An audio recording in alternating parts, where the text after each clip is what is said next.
एक महत्त्वाची बातमी समोर येते। महेंद्रसिंग धोनी आता पुन्हा एकदा चेन्नई सुपर किंग्सचा कर्णधार असणार आहे, कारण ऋतुराज गायकवाडला दुखापत झाल्याने आयपीएल मधून ऋतुराज बाहेर पडलाय।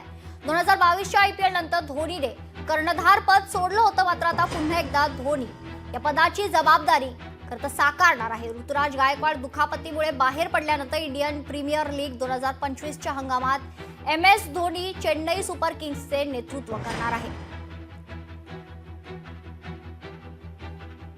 या संदर्भात अधिक माहिती जाणून घेऊयात। आमचे प्रतिनिधी अविनाश देगसकर आपल्या सोबत जोडले गेलेत। अविनाश, काय अधिकची माहिती? आता ऋतुराज गायकवाडला दुखापत झाली, त्याच्यामुळे पुन्हा एकदा आपण धोनीला कर्णधार म्हणून पाहू शकतो।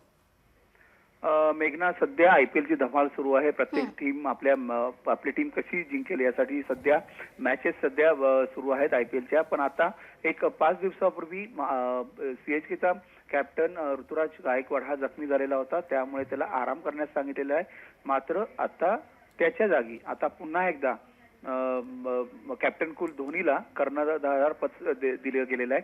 आणि महत्त्वाचं म्हणजे या आयपीएलच्या इतिहासात धोनीने सर्वाधिक कर्णधार म्हणून सर्वाधिक विजयी मिळवलेले आहेत। त्यामुळे पुढची वाटचाल आयपीएलच्या संदर्भात सीएसकेची असेल ती मोठी, कारण स्वतः ऋतुराज गायकवाड नाहीये, त्यामुळे टफ असेल। पण स्वतः धोनी कॅप्टन झाल्यामुळे आता मॅचेस त्यांच्या कशा होतात आणि कशा पद्धतीने खेळल्या जाते पाहावं लागेल। निश्चित। धन्यवाद अविनाश, आपण दिलेल्या सविस्तर माहितीसाठी।